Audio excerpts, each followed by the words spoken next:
পাঠশালা Bangla YouTube চ্যানেলে তোমাদের স্বাগত জানাই। আজ ক্লাস 12-এর সেমিস্টার 3 বাংলা বিষয়ের একটি গল্প, লেখক প্রভাত কুমার মুখোপাধ্যায়ের আদরিণী। এই গল্পটি নিয়ে বিস্তারিত ভিডিওতে আমি তোমাদের সঙ্গে আলোচনা করছি। গল্পটি দীর্ঘ, তাই আলোচনা দীর্ঘ হবে। যথাসম্ভব সংক্ষেপে আলোচনা তোমাদের সঙ্গে সামনে তুলে ধরছি। আদরিণী গল্পের নাম। আদরিণী একটি হাতির নাম। একটি হাতির সঙ্গে একজন মানুষের, মুক্তার জয়রাম মুখোপাধ্যায়ের, তার যে সম্পর্ক, সেই সম্পর্কের কথা গল্পের বিভিন্ন অংশে তুলে ধরা হয়েছে। গল্পটি লিখেছেন লেখক প্রভাত কুমার মুখোপাধ্যায়। লেখক সম্বন্ধে কয়েকটি কথা প্রথমে আলোচনা করি। লেখকের জন্ম 3রা ফেব্রুয়ারি 1873 খ্রিস্টাব্দে। জন্মগ্রহণ করেছেন পূর্ব বর্ধমানের ধাত্রী গ্রামে। তিনি মৃত্যুবরণ করেছেন 5ই এপ্রিল 1932 খ্রিস্টাব্দে। দেখা যাচ্ছে ওনার জীবনকালটা রবীন্দ্রনাথের জীবনকালের সমসাময়িক তিনি ছিলেন। তিনি বাংলা সাহিত্যে ছোট গল্প লিখেছেন অনেক উপন্যাস। কুন্তলীন পুরস্কার, সাহিত্যের অন্যতম পুরস্কার কুন্তলীন পুরস্কার তিনি লাভ করেছেন। তার কর্মজীবনের ক্ষেত্রে দেখা যায় সাহিত্য সাধনার পাশাপাশি তিনি যেই কর্মজীবনে তিনি ছিলেন সেটি হলো ব্যারিস্টারি করতেন তিনি, অর্থাৎ আইন ব্যবসার সঙ্গে তিনি যুক্ত ছিলেন। স্বাভাবিকভাবে তার লেখায় আইন ব্যবসার বিষয়টাও এসেছে এই গল্পে, যেটা দেখা যায়। নবকথা, ষোড়শী, বিলাসিনী, অন্যান্য গল্প, তার কিছু গল্প সংকলন। ছোট গল্প রচনায় তিনি যতটা জনপ্রিয়তা পেয়েছেন, উপন্যাস রচনায় কিন্তু ততটা তিনি পাননি।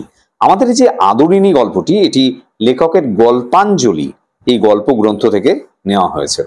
এবার গল্পের আলোচনায় আমরা আসি। গল্পের আলোচনায় আমরা দেখতে পাবো একজন মোক্তার, তার সঙ্গে একটি হাতির জীবনের সম্পর্ক, সেটা কিভাবে এগিয়েছে। মানুষের সঙ্গে মনুষ্যতর প্রাণীর, অর্থাৎ মানুষ নয় যারা, লেখক নারায়ণ সান্যালের ভাষায় বলা যায় না মানুষ, সে না মানুষের সঙ্গে মানুষের কাহিনী, সম্পর্ক, মমত্ববোধ, ভালোবাসা, সমস্ত কিছুই এই গল্পে দেখানো হয়েছে। এর আগে বা পরে বিভিন্ন সময় হয়তো তোমরা মানুষের সঙ্গে অন্যান্য প্রাণীর সম্পর্কের বিষয়ে নানা ধরনের গল্প তোমরা পড়বে। এই প্রসঙ্গে আমার পড়া কিছু গল্প, যেমন লেখক শরৎচন্দ্র চট্টোপাধ্যায়ের মহেশ গল্পেও, বা তোমরা এর আগে পড়ে থাকবে শুভা গল্পে, তোমরা দেখতে পাবে যে শুভার সঙ্গে দুটি গাই বা গরু, পিঙ্গলা, সর্বশ্রী, তাদের যে সম্পর্কের কথা, সেগুলোও কিন্তু দেখানো হয়েছে। এছাড়াও নানা ধরনের লেখায়, নানা লেখকের লেখায় নানা গল্প রয়েছে। সে সমস্ত কিছু তোমরা ভবিষ্যতে পড়বে, জানবে। মানুষের সাথে মানুষের সম্পর্ক তো আছেই, কিন্তু মানুষের সঙ্গে অবলা প্রাণীর তার যে সম্পর্ক, তাও কিন্তু বিভিন্ন গ্রন্থে, বিভিন্ন লেখকের গল্পে তুলে ধরা হয়েছে। আমরা এই গল্পটা আলোচনার ক্ষেত্রে আমরা দেখতে পাবো তেমনই নানা দিক। যদিও প্রথম দিকে তার বিশদ বর্ণনা নেই, প্রথম থেকেই আদরিণীর প্রসঙ্গ নেই। আদরিণীকে কিভাবে কেনা হলো তার বিবরণ রয়েছে। পাড়ার নগেন ডাক্তার এবং জুনিয়র উকিল কুঞ্জবিহারী বাবু বিকালে পান চিবাইতে চিবাইতে, হাতের ছড়ি দুলাইতে দুলাইতে জয়রাম মুক্তারের নিকট আসিয়া বলিলেন, মুখুজ্জে মশাই, পীরগঞ্জের বাবুদের বাড়ি থেকে আমরা নিমন্ত্রণ পেয়েছি। এই সোমবার দিন মেজবাবুর মেয়ের বিয়ে। পাড়ার নগেন ডাক্তার এবং জুনিয়র উকিল, নগেন ডাক্তার যার পরিচয় দেওয়া হয়েছে তিনি একজন ডাক্তার, এবং জুনিয়র উকিল যার কথা বলা হয়েছে তিনি আইনজীবী, কিন্তু এখনো সিনিয়র হয়ে উঠতে পারেননি। যারা সিনিয়র বা যারা অনেকদিন ধরে আইন ব্যবসার সাথে যুক্ত, তাদের আন্ডারে কাজ করছেন, আইনের ডিগ্রি লাভ করেছেন হয়তো, কিন্তু এখনো সিনিয়র হতে পারেননি। সেই সিনিয়র নন, জুনিয়র উকিল, তারা দুজনের পরিচয় দেওয়া হয়েছে, তাদের নাম বলা হয়েছে। তারা হাতে ছড়ি দুলাতে, হাতে থাকা লাঠি দুলিয়ে দুলিয়ে এসেছেন। সেই সময় একটা সময় ছিল, বাবু কালচার যখন ছিল, বিভিন্ন মানুষ রাস্তা চলতে গিয়ে হাতে ছড়ি রাখতেন। সেই সময়কার কথা বলা হয়েছে, আজকে থেকে অনেক দিন আগের, 100 বছর বা তার চেয়ে বেশি আগের সময়ের কথা বলা হয়েছে, কারণ গল্পটি 1913 খ্রিস্টাব্দে লেখা হয়েছে, তাই আজকে থেকে 100 বছর আগের কথা। তো জয়রাম মুক্তার বলে একজন ব্যক্তির বাড়িতে তারা এসেছেন। জয়রাম মুক্তারকে, তিনিও কিন্তু উকিলের সহকারী। উকিল হয়তো অনেক সময় কোর্টে থাকতে পারেন না, তার অবর্তমানে এই মুক্তাররা কিন্তু কাজকর্ম সামলান, তাকে মুক্তার বলা হয়েছে, উকিল নন। তার কাছে এসে তারা বলতে লাগলো যে পীরগঞ্জ বলে একটি জায়গায় বাবুদের বাড়ি থেকে তারা নিমন্ত্রণ পেয়েছে। সোমবার দিন পীরগঞ্জের যিনি রয়েছেন, যে বাবু বাড়ি বা যেই সম্ভ্রান্ত বাড়ি, সেই বাড়ির মেজ বাবুর তার মেয়ের বিয়ে, বেশ ধুমধাম হবে সেই বাড়িতে, প্রচুর আয়োজন হয়েছে, বেশ আড়ম্বর হবে সেই বিয়ের অনুষ্ঠানে। বেনারস থেকে বাই আনা হয়েছে, বেনারস উত্তরপ্রদেশের বারাণসী, সেটা বেনারস নামে পরিচিত, কাশী নামেও পরিচিত, হিন্দুদের কাছে একটা পবিত্র জায়গা। সে বেনারস, বেনারসি শাড়ি, বেনারসের পান, সেটা কিন্তু বিখ্যাত। সেখান থেকে বাই আসছে, বাই বা বাইজি, বেনারসের বাই নাচ বা বাইজি নাচ, তারা ক্লাসিক্যাল নাচ করে এবং গান গায়, এই সমস্ত ক্ষেত্রে তারা পারদর্শী। একটা সময় জমিদার বাড়িতে এবং বাবু কালচারের অঙ্গ হিসাবে এই বাইজি নাচের আসর বসতো, যারা টাকা পয়সা থাকতো তারা কিন্তু এই আসর বসাতেন। এই বিয়ের অনুষ্ঠানে কিন্তু সেই বাইজি নাচের আসর বসানো হয়েছে বা হবে। এবং খেমটা নাচ, এটি একটু নিম্ন রুচির নাচ, মূলত উত্তর ভারতীয় বাইজি নাচেরই একটা হীন বিকল্প। জমিদারের বৈঠকখানায় আড্ডায় কিন্তু এই ধরনের একটা চটুল অঙ্গভঙ্গি করে নাচ গান করা হতো, সেটাকে খেমটা বলা হয়েছে। কলকাতা থেকে এই খেমটার দল আসবে। সেই যে বাড়ির যে বিয়ের অনুষ্ঠান, সেখানে এই মুখোপাধ্যায় মহাশয় বা মুখুজ্জে বসে নিমন্ত্রণ পেয়েছেন কিনা তারা জানতে চাইল। মোক্তার মহাশয় তাহার বৈঠকখানার বারান্দায় বেঞ্চিতে বসিয়া হুকা হাতে করিয়া তামাক খাচ্ছিলেন। তিনি এই যে আগন্তুক যারা এলো তাদের এই প্রশ্ন শুনে এই হুকা তিনি নামিয়ে রেখে একটু উত্তেজিত স্বরে বললেন, কি রকম?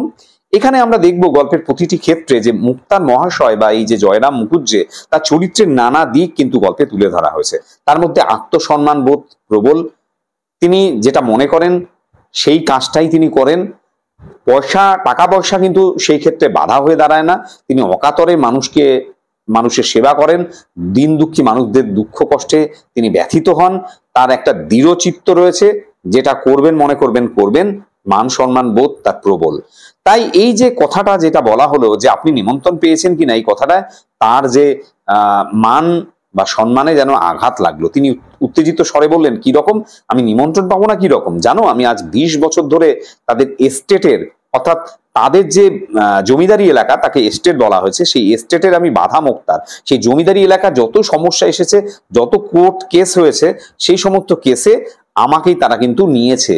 তাদের সেই সমস্ত কেসগুলোতে আমি ফরওয়ার্ড করেছি, তাদের হয়ে মামলা লড়েছি। আমাকে বাদ দিয়ে তারা তোমাদের নিমন্ত্রণ করবে, এটা কি সম্ভব মনে করো? জয়রাম মুখোপাধ্যায়কে ইহারা বেশ চিনিতেন, ভালো করে চিনতেন, সকলেই চেনে। অতি অল্প কারণে তার তীব্র অভিমান উপস্থিত হয়, সামান্য কারণে তিনি অভিমান করে বসেন। অর্থাৎ প্রিয়জনের প্রতি মনের কষ্ট পেলে মানুষের মধ্যে যে ভাবটা আসে, সেটাকে অভিমান বলা হয়। কিন্তু তার হৃদয়টা স্নেহে বন্ধু বাৎসল্যে কুসুমের মতো কোমল।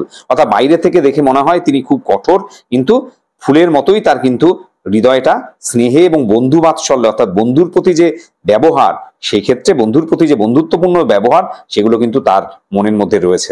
যে তার সাথে কিছুদিন ব্যবহার করেছে, তার সাথে ওঠাপড়া করেছে, তারা কিন্তু প্রত্যেকেই জানে যে তার মনটা কেমন।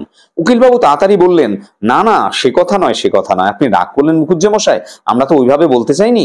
আমরা কি সেভাবে বলেছি? এ জেলার মধ্যে এমন কোন বিষয় লোক আছে, যার বিষয় সম্পত্তি আছে, যে আপনার দ্বারা উপকৃত নয়? এমন কোন লোক কি আছে আপনার দ্বারা উপকৃত হয়নি, আপনার খাতির করে না? আমাদের জিজ্ঞাসা করার তাৎপর্য এই ছিল যে আপনি কি সেদিন পীরগঞ্জে যাবেন? আপনাকে নিশ্চয়ই নিমন্ত্রণ করেছে, আমরা জানি, কিন্তু আপনি কি সেখানে যাবেন? এটাই আমাদের জিজ্ঞাসার মূল বিষয় ছিল। মুখোপাধ্যায় এই কথা শুনে এবার একটু নরম হলেন। তিনি বললেন, ভাইয়ারা বসো, অর্থাৎ ভাইয়া বলতে ভাই সম্বোধন করেই বলা হলো, তোমরা বসো বলে সামনের একটা বেঞ্চ দেখিয়ে দিলেন। উভয়ে, অর্থাৎ এই দুজন সেখানে বসার পরে পীরগঞ্জে গিয়ে নিমন্ত্রণ রক্ষা করা, তিনি বললেন যে পীরগঞ্জে গিয়ে নিমন্ত্রণ রক্ষা করা আমার পক্ষে একটু কঠিন। সোমমঙ্গল দুটো দিন কাছারি বা সরকারি যে অফিস, বা এখানে বিচারালয়ের যে অফিস, কোর্টের যে অফিস, সেটাকে কাছারি বলা হয়েছে, সেটা কামাই করতে হবে। অথচ না গেলে, যদি না যাই, তাহলে ভারী মনে দুঃখ পাবে। তা তোমরা কি যাচ্ছ? নগেন্দ্রবাবু বললেন, যাওয়ার তো খুবই ইচ্ছে, কিন্তু অত দূর যাওয়া তো সোজা নয়। ঘোড়ার গাড়ির পথ নেই, ঘোড়ার গাড়ি করে সেখানে যাওয়া যাবে না। গরুর গাড়ি করে যেতে হলে যেতে 2 দিন, আসতে 2 দিন, অনেকটা দীর্ঘ পথ। গরুর গাড়ি মন্থর গতিতে যাবে, আস্তে আস্তে যাবে। পালকি করে যাওয়া, সেও জোগাড় হওয়া মুশকিল, পালকি বললেই জোগাড় করা যায় না। আর আমরা দুজনেতে পরামর্শ করলাম, নিজেদের মধ্যে আলোচনা করলাম, যাই মুখুজ্জে মশাইকে গিয়ে জিজ্ঞাসা করি, তিনি যদি যান, নিশ্চয়ই রাজবাড়ি থেকে একটা হাতি টাতি আনিয়ে নেবেন, এবং আমরা দুজনে তার সাথে হাতি করে যেতে পারবো আরামে। এটা এই জন্যই আপনাকে জিজ্ঞাসা করা। মোক্তার মহাশয় যেন এবার বুঝতে পারলেন যে তাদের এই জিজ্ঞাসার কারণ, তাই তিনি স্মিত মুখে মানে হালকা হাসি দিয়ে বললেন, এই কথা, তার জন্য আর ভাবনা কি ভাই? মহারাজ নরেশচন্দ্র তো আমার আজকের মক্কেল নন। অর্থাৎ মহারাজ নরেশচন্দ্রের যে সমস্ত মামলাগুলো আমি দেখি, যারা মক্কেল কাকে বলে? মক্কেল বলতে বোঝায় সেই মানুষ যিনি আইনি পরামর্শ নেওয়ার জন্য উকিলের কাছে আসেন। অর্থাৎ এই মক্কেল বা এই নরেশচন্দ্র দীর্ঘদিন ধরে আমার কাছে আইনি পরামর্শ নেন। ওর বাপের আমল থেকে আমি ওদের মোক্তার। আমি কাল সকালে রাজবাড়িতে চিঠি লিখে পাঠাচ্ছি, সন্ধ্যে নাগাদ হাতি এসে যাবে। এখন কুঞ্জবাবু দে বললেন, দেখলে হে ডাক্তার, আমি তো বলেইছিলাম, অত ভাবছো কেন? তুমি তো খুব চিন্তা করছিলে মুখুজ্জেমশাইয়ের কাছে গেলে একটা উপায় হয়ে যাবে। আমি ভেবেছিলাম, দেখো তাই হলো, মুখুজ্জেমশাই একটা উপায় বার করলেন। কিন্তু আমাদের সঙ্গে কিন্তু আপনার যেতে হবে, না গেলে কিন্তু ছাড়ছি না। যাবো বই কি ভায়া, আমিও যাব, তবে আমার তো ভাই খ্যামটা শোনার বয়স নেই। তোমরা শুনো, আমি মাথায় এক পগ্গ বেঁধে, অর্থাৎ পাগড়ি জাতীয় কিছু বেঁধে, একটা থেলো হুকো, নারকেলের মালার হুকো, একটু নিচের দিকটা একটু চওড়া জাতীয় কিছু হবে, সেরকম থেলো হুকো হাতে করে, হুকো খাওয়ার চল একটা সময় ছিল, লোকজনের অভ্যর্থনা করব, অর্থাৎ যারা যারা আসবে তাদের আপ্যায়ন করব, আসুন বসুন ইত্যাদি আর কি। কে খেলে কে না খেলে সে সমস্ত কিছু তদারক করব, দেখে বেড়াবো। আর তোমরা বসে শুনবে, পেয়ালা মুঝে ভর দে, অর্থাৎ এই যে বাইজি গান বা এই ধরনের গানের একটি কলি তিনি গেয়ে উঠলেন। কেমন তোমরা এই ধরনের কিছু শুনবে? বলিয়া মুখোপাধ্যায় মহাশয় এই তার নিজের কথায়, তার এই রসিকতায় নিজে হা হা করে হাসতে লাগলেন। এরপরে দ্বিতীয় পরিচ্ছেদে যাচ্ছি। পরদিন রবিবার, এদিন সকালে আহ্নিক পূজাটা মুখুজ্জে মহাশয় একটু ঘটা করিয়াই করিতেন। পরদিন রবিবার, এ পরের দিন আহ্নিক পূজা, মানে দিনের বিশেষ বিশেষ সময়ে যারা ব্রাহ্মণ শ্রেণীর মানুষরা তারা নির্দিষ্ট মন্ত্র পাঠ করে পুজো টুজো করে, সকাল সন্ধ্যায় করে, এটাকে আহ্নিক পুজো বলা হয়েছে। সেই মুখোপাধ্যায় মহাশয় সেই পুজোটা তিনি ঘটা করেই করতেন, বেশ আড়ম্বরের সাথে সময় নিয়ে করতেন। বেলা 9টার সময় তার পুজো কমপ্লিট হলো, সমাপন করলেন, তারপর জলযোগ করলেন, অর্থাৎ খাওয়া দাওয়া করলেন, ব্রেকফাস্ট সারলেন, তারপর বৈঠকখানা এসে বসলেন। অনেকগুলি বৈঠকখানা বলতে যেখানে বাড়ির বাইরের একটি ঘর, যেখানে বিভিন্ন মানুষের সঙ্গে আলাপ আলোচনা হয়, সেই জায়গার কথা বলা হয়েছে, সেটাকেই বৈঠকখানা বলা হয়েছে। সেখানে তিনি এসে বসলেন। অনেকগুলি মক্কেল উপস্থিত হয়েছে, অর্থাৎ যারা আইনি পরামর্শ তার কাছ থেকে নেবে তারা এসেছে। নানা কেস তাদের কাছ থেকে শুনবেন, তাদের সমস্যার সমাধানের জন্য পরবর্তী দিন কোর্টে সেই কেসগুলো উঠবে। তাদের সঙ্গে কথাবার্তা তিনি বলতে লাগলেন। হঠাৎ সে হাতির কথা তার মনে পড়ে গেল। তখন কাগজ কলম নিয়ে, চশমা পরে, প্রবল প্রতাপান্বিত শ্রীল শ্রী মনমহারাজ শ্রী নরেশচন্দ্র রায় চৌধুরী বাহাদুর আশ্রিত জনপতি পাদকেশু, এইভাবে একটা লাইন লিখে তারপরে 2-3 দিনের জন্য একটি সুশীল ও সুবোধ হস্তি প্রার্থনা করে পত্র লিখলেন। প্রথমে সম্বোধন করলেন প্রবল প্রতাপান্বিত, অর্থাৎ যে জমিদারের কাছ থেকে তিনি হাতি নেবেন তাকে প্রবল প্রতাপান্বিত বা ক্ষমতাশালী, শ্রীল মানে সুন্দর জ্ঞানী মানুষ বলে শ্রীল সম্বোধন করা হয়েছে। মন্মথ মহারাজ, এটি একটি সম্বোধন সূচক কথা, এবং তার নাম হলো শ্রী নরেশচন্দ্র রায়চৌধুরী বাহাদুর। চৌধুরী বাহাদুর বা বাহাদুর সম্বোধন ইংরেজ আমলে বিভিন্ন উপাধি পেত বিভিন্ন জমিদারেরা, সেই রকম একটা উপাধি, এবং তার আশ্রিত জন হিসাবে প্রতিপালিত হই, এইভাবে সম্বোধন করে তার দ্বারা আমি প্রতিপালিত, এরকম লিখে 2-3 দিনের জন্য একটি সুশীল ভদ্র এবং যার উত্তম ভালো স্বভাব এবং বুদ্ধিমান সুবোধ, সমস্ত কিছু সহজে বুঝে ফেলে, এরকম একটি হাতি, একটি ভালো হাতি চেয়ে তিনি চিঠি লিখলেন। পূর্বে আবশ্যক হইলে তিনি কতবার এইভাবে মহারাজের হস্তি আনাইয়া লইয়াছেন। এর আগেও যখন দরকার পড়েছে মহারাজের হাতি তিনি আনিয়ে নিয়েছেন এইভাবে চিঠি লিখে। একজন ভৃত্যকে ডেকে, একজন চাকরকে ডেকে তিনি চিঠিখানা দিলেন এবং তাকে আজ্ঞা দিলেন। তারপর মোক্তার মহাশয় আবার মক্কেল যারা রয়েছে তাদের নিয়ে নিজের কথোপকথনে, নিজের কাজে ব্যস্ত হয়ে পড়লেন। শ্রীযুক্ত জয়রাম মুখোপাধ্যায়ের বয়স এখন 50 পার হয়ে গেছে, 50 পার হইয়াছে। মানুষটি লম্বা ছাদের, লম্বা ধরনের, রংটি আরেকটু পরিষ্কার হলেই গৌরবর্ণ বা ফর্সা বলা যেতে পারত। গোপ তার মোটা মোটা, কাঁচায় পাকায় মিশ্রিত, কাঁচা পাকা হয়ে রয়েছে গোফ। মাথার মাঝখানে টাক আছে, চক্ষু দুইটি বড় বড়, ভাষা ভাষা চোখ, তার যে চোখগুলো তার বড় বড় চোখ এবং ভাষা ভাষা, অর্থাৎ কিছুটা অস্পষ্টতা রয়েছে সেই চোখগুলো। তার হৃদয়ের কোমলতা যেন হৃদয় ছাপিয়ে এই চক্ষু দুইটি দিয়া উছলিয়া পড়িতেছে। তার হৃদয়ের কোমলতা হৃদয়ে যেমন আছে, সেই হৃদয়ের বাইরে এই চোখের মধ্যেও যেন প্রকাশ পায়। ইহার আদিবাস যশোর জেলায়। তিনি আগে কোথায় থাকতেন? বর্তমান বাংলাদেশের যশোর জেলা, সে সময় বাংলাদেশ বা ভারতবর্ষ ভাগ হয়নি। বাংলাদেশের দক্ষিণ দিকে বর্তমানে খুলনা বিভাগ, খুলনা বলে যে জায়গাটা রয়েছে তার একটি শহর হলো যশোর। ব্রিটিশ আমলে কিন্তু এই যশোর রোড বলে একটি রাস্তা কিন্তু নির্মাণ করা হয়েছিল, যে যশোর শহরের সঙ্গে কলকাতা, এই যশোর রোডের মাধ্যমে যশোর শহরকে কলকাতা এবং খুলনার সঙ্গে যুক্ত করা হয়েছে এই যশোর রোডের মাধ্যমে। বর্তমানে বাংলাদেশে অবস্থিত একটি জায়গা হলো যশোর, সেখানে তিনি কিন্তু থাকতেন। তার প্রথমে সেখানেই তিনি জন্মগ্রহণ করেছিলেন। এখানে যখন প্রথম মোক্তারি করতে আসেন, এই পেশায় যখন যুক্ত হন, তখন এদিকে রেল খোলেনি, অর্থাৎ রেল লাইন পাতা হয়নি। পদ্মা নদী পার হয়ে কিছুটা নৌকা পথে, কিছুটা গরুর গাড়িতে, কিছুটা পায়ে হেঁটে পদব্রজে আসতে হয়েছিল। পদ্মা বাংলাদেশের প্রধান নদী। সঙ্গে কেবলমাত্র একটা ক্যাম্বিসের ব্যাগ তার ছিল, মোটা এবং মজবুত এক ধরনের কাপড়কে ক্যাম্বিস বলা হয়, ইংরেজিতে বলে ক্যানভাস। সেই ক্যানভাস কাপড়ে কিন্তু নানা ধরনের ছবি আঁকা হয়। সেই ক্যাম্বিসের ব্যাগ এবং পেতলের একটা ঘটি ছিল, এটাই ছিল তার সহায় সম্পত্তি, আর কিছু ছিল না। মাসিক 13 শিকায়, সেই সময় শিকা, এখন তো টাকা ছিল, সেই সময় তারও নিম্ন একক, সেই 13 শিকায় তিনি একটা বাসা ভাড়া নিয়েছিলেন, একটা বাড়ি ভাড়া নিয়েছিলেন। নিজ হাতে রান্না করে তিনি মোক্তারি ব্যবসা শুরু করেছিলেন, অর্থাৎ আইন ব্যবসা বলা হয় তাই এই ব্যবসাটাকে, তাই এই শব্দের সাথে, মোক্তারি শব্দের সাথে কিন্তু ব্যবসা কথাটা ব্যবহার করা হয়েছে। এখন সে জয়রাম মুখোপাধ্যায় পাকা দালান কোঠা করেছেন, এখন তার অবস্থান অনেক পরিবর্তন হয়েছে। পাকা বাড়ি বানিয়েছেন, দালান কোঠা, বাগান বানিয়েছেন, পুকুর কিনেছেন, অনেক কোম্পানির কাগজ বা শেয়ারের কাগজ কিনেছেন। যে সময়ের কথা বলছি তখন এ জেলায় ইংরেজিওয়ালা মুক্তারের আবির্ভাব হয়েছে বটে, কিন্তু জয়রাম মুখোপাধ্যায়কে তাহারা কেহই হটাইতে পারে নাই। একটা সময় ব্রিটিশ আমলে ইংরেজি জানা মুক্তারের সংখ্যা আস্তে আস্তে বাড়তে থাকে, কিন্তু তার আগে বাংলা ভাষায় আদালতের কাজকর্ম হতো। তাই যেই সময় জয়রাম মুখোপাধ্যায় কাজকর্ম করেছেন তখন বাংলা ভাষার রমরমা ছিল। ইংরেজি জানা কিছু মুক্তার নতুন নতুন এসেছিল, কিন্তু বাংলা ভাষা তার সমান ভাবে সেই জায়গাটা টিকিয়ে রেখেছিল। কেউই জয়রাম মুখোপাধ্যায়কে কিন্তু হটাতে পারেনি। জয়রাম মুখোপাধ্যায় খুব দক্ষতার সঙ্গে তার মুক্তারি ব্যবসা চালিয়ে গেছেন। তখনও তিনি এই জেলার প্রধান মুক্তার বলিয়া গণ্য, অর্থাৎ এই জেলায় তিনি প্রধান মুক্তার, অর্থাৎ এতটাই তার খ্যাতি ছিল। মুখোপাধ্যায় মহাশয়ের হৃদয়খানি অত্যন্ত কোমল এবং স্নেহপ্রবণ হইলেও মেজাজটি কিছু রুক্ষ। তার মহাশয়ের হৃদয়টা অত্যন্ত কোমল হলো, কিন্তু মেজাজটা কিন্তু রুক্ষ। কেন এই রুক্ষতা কখন কখন প্রকাশ পেয়েছে, কিছু উদাহরণ এখানে দেওয়া হয়েছে।